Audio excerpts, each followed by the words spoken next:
Vamos agora para a entrevista sobre relacionamentos saudáveis na atualidade com a psicóloga Valéria Paiva. Boa noite, seja bem-vinda ao Informativo nessa data tão especial, né, Valéria? Muito obrigada, Larissa, é uma honra. Para a gente também. E mais de 50 anos de relação, né? A gente acabou de ver na reportagem. Tem receita para essa durabilidade? Muito bonito isso, mais de 50 anos, né? Uma história vivida a dois, né? Não existe a receita pronta, não existe o relacionamento perfeito, mas existe o relacionamento saudável. Então, cada casal tem a sua marca, cada casal um afeta o outro de uma maneira única, na forma de olhar, na forma de compartilhar, na forma de passar pelas dores. E é bonito ver, né, nesse fechamento de ciclo que valeu a pena. São histórias, né, que nos levam, que nos comovem, como aquela frase, nós cuidamos um do outro, né? E o amor prevalece. E as duas pessoas não são as mesmas, elas se modificaram, elas cresceram, elas precisaram mais daquele parceiro, daquela parceira em determinado momento da vida. E tudo vem para somar. Então, relacionamentos saudáveis somam, diferente de relacionamentos tóxicos que adoecem. E como a gente pode definir, então, relacionamentos saudáveis, além daqueles que somam, né? Agregam coisas boas? Excelente, Larissa. Quando você me traz essa questão, a primeira coisa que me vem à mente é o autorrespeito, porque eu só vou me relacionar com o outro da forma como eu relaciono comigo mesma. Então não tem como eu amar ninguém se eu não me amo. Não tem como eu falar eu respeito alguém, mas eu sou violenta comigo mesma. Então, a base do respeito, a base da verdade, né? Como é difícil muitas vezes ser autêntico, ser a gente mesmo, e é um aprendizado. Porque nenhuma relação afetiva saudável se sustenta com a falta da verdade, com a falta do carinho, com a falta do contato. E não é só o contato físico, é o contato olho no olho, é o me importar com você. É realmente saber que ninguém chega na vida de ninguém por acaso. E o que a gente faz com essas relações que nos permeiam, a começar da relação com a gente mesma. Exatamente. Relacionamentos envolvem todo o contexto da sociedade, né? Não é só amoroso, tem no trabalho, tem as amizades, na faculdade, nas escolas, né? Exatamente. E a vida é relação, né? Para que a gente pudesse estar aqui hoje, quantas pessoas cuidaram, né? O ser humano é tão frágil, principalmente no início da vida. E quantas mãos, quantos olhares, para que essa criança pudesse ser um adolescente e se tornasse um adulto. Então, o tempo inteiro nós estamos influenciando e sendo influenciados na casa, na família, na escola, no trabalho. E que marca que eu estou deixando?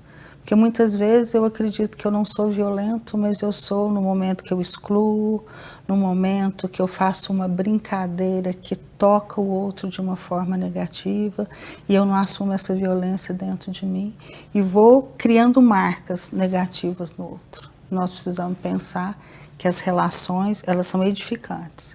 Então, as relações saudáveis promovem o desenvolvimento humano, facilitam com que o melhor de nós seja colocado para fora. E o contrário disso também prejudica tanto.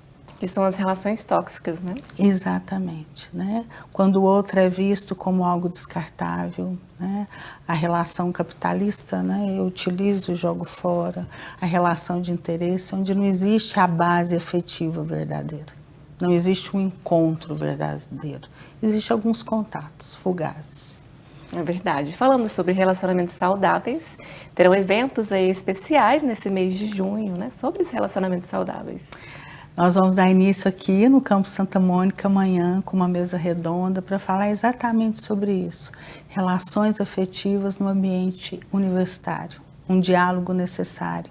Então a gente precisa refletir, a gente precisa olhar para nós mesmos para que tenhamos uma universidade melhor, com relações afetivas melhores, tudo passando pela amorosidade, pelo respeito, que a ciência hoje comprova na relação, por exemplo, do educador com o educando. Quando existe um interesse genuíno, quando existe afeto, né, de ambas as partes. A aprendizagem é diferente, a avaliação dessa aprendizagem é diferente e o crescimento de ambos, porque não é somente o estudante que aprende com o professor também aprende com o estudante. E por que foi esse mês de junho escolhido para todas essas relações, né? Todas essas atividades voltadas para os relacionamentos?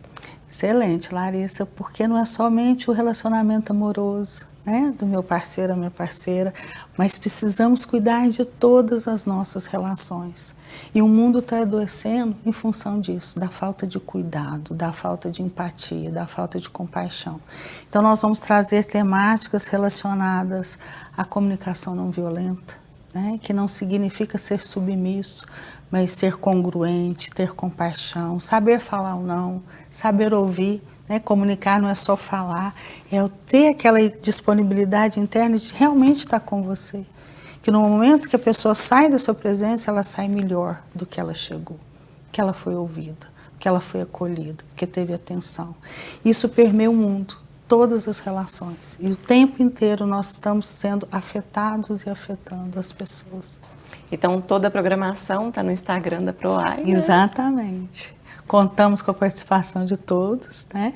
E amanhã teremos essa mesa redonda com profissionais da área do direito, da saúde e da educação. Essa conversa bem ampla sobre a importância das relações afetivas saudáveis para que a violência deixe de existir, para que a gente possa primar por uma cultura de paz, que não é ausência de conflito, mas é uma condição de vida muito melhor, onde eu importo comigo, mas eu importo com o outro.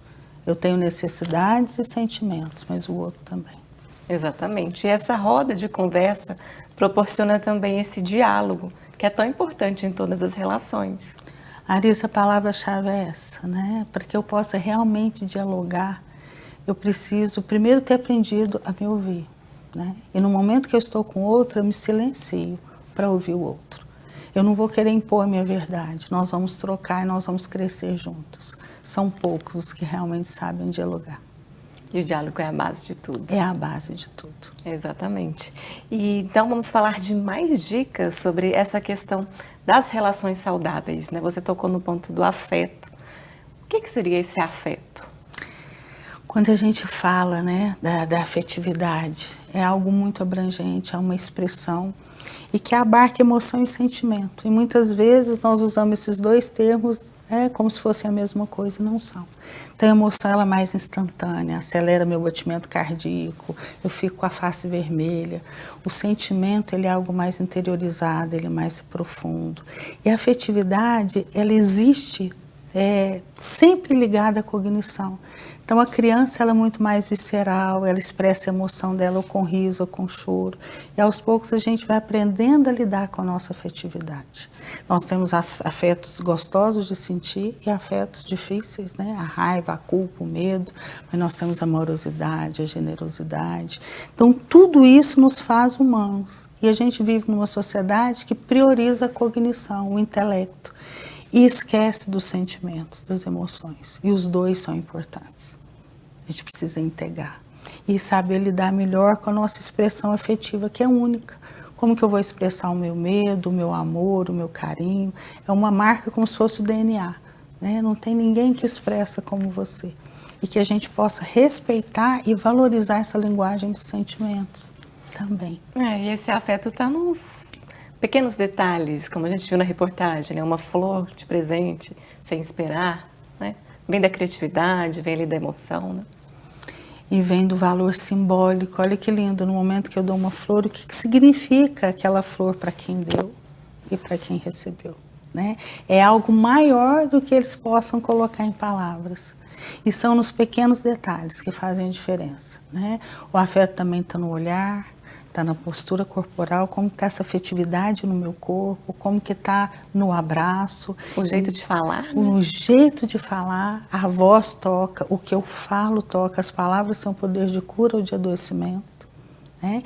E tem que ter uma veracidade, não adianta essa palavra estar sendo uma palavra bonita, interiormente ter um sentimento incongruente. Então existe uma comunicação inconsciente, a criança capta isso de uma forma muito sutil. E a gente, ao longo da vida, vai perdendo isso. Vai perdendo essa conexão com a emoção, com a veracidade, com os grandes detalhes da vida que fazem toda a diferença. Mas tem uma solução, que é o conhecimento. Certeza. E no momento que eu me conheço mais e melhor, que eu aprendo a me amar mais e melhor, isso transcende, isso passa de uma forma natural para o outro. Né? Não é uma receita nem uma planilha do Excel, é uma vivência. e eu só vou dar aquilo que eu tenho. E se eu tenho essa reserva afetiva, eu tenho como passar. E como descobrir essa reserva afetiva, Valéria? Porque tem gente que fala, eu já me conheço bem. Às vezes não, né? É um processo eterno, o autoconhecimento. E no momento que eu preciso de um profissional para me ajudar a olhar, né, tanto o que eu tenho de bom quanto o que eu tenho de mais difícil dentro de mim, para que eu possa integrar isso e ser uma pessoa melhor, que eu tenha coragem de buscar ajuda. E a criança, ela traz algo que é próprio dela, mas a educação influencia nessa questão emocional. Crianças que foram mais amadas, que foram permitidas se expressar, que a voz foi validada, elas fazem isso com mais naturalidade e melhor com outras crianças, do que aquelas que foram criadas num lar com muito conflito, com muita disputa, com muitas palavras hostis que feriram. Então elas precisam reaprender uma nova linguagem. Exatamente, para não passar isso para frente também. Exatamente. Então, amar também é um aprendizado. Aprender a amar mais e melhor. Como? Sendo amado. Né? Nessas primeiras relações e na ressignificação dessas relações. Porque às vezes a criança não teve ali, mas ela teve em outros contextos. Uma professora que acolheu, uma amiga que escutou e pela primeira vez ela não soube como alguém está me validando, alguém está me ouvindo. Então as relações vêm também com esse poder de transformação, inclusive a relação terapêutica. Exatamente. E hoje, Dia dos Namorados, né, a relação afetiva e amorosa está em alta, né? E o pessoal está mostrando muito carinho nas redes, mas esse carinho tem que ser no dia a dia. No dia a dia, tem que se manter, né? Firme, né? E apesar que é um dia romântico, um dia que nos faz pensar e refletir, mas que a gente possa realmente, né, namorar a vida, namorar o outro, de uma forma mais profunda e mais verdadeira. Namorar a vida, eu gostei dessa expressão, muito boa. Então a gente já está quase chegando no encerramento do nosso informativo. Eu vou deixar um espaço aberto para você nessa data especial, hoje um recado bem do coração, para quem está assistindo a gente, falando sobre relações saudáveis, sobre esse relacionamento com nós mesmos também. Me veio uma grande poetisa e uma contista que é Cora Coralina. E ela publicou o primeiro livro aos 75 anos, né? E alguém que namorou a vida, continua, né, de outras formas. E ela fala do esforço para que a gente seja cada dia melhor, porque a bondade também se aprende. Então o amor também se aprende de uma forma mais completa, mais verdadeira. E que no momento que alguém chegue, que chegue para somar, e que chegue para multiplicar aquilo que a gente já tem de bom dentro de nós. É igual você falou, a gente não sabe dar o que a gente não tem, o que a gente não sente. Exatamente. E que o outro passe a ser visto como alguém importante, não algo descartável, não um objeto, não alguém que simplesmente eu uso, mas alguém que eu me importo, que eu caminho junto, né? Nessas parcerias valiosas da vida. E reforço então o convite para essa semana para a roda de conversa. Então estão todos convidados para amanhã, né, dia 13 de junho, às 14 horas, no bloco 5OC, né, com grandes profissionais debatendo exatamente sobre a importância das relações afetivas no ambiente universitário. É um prazer tê-los lá. E é um prazer receber você aqui mais uma vez. Muito obrigada pela participação e até a próxima. Eu que agradeço. Um grande abraço. Obrigada.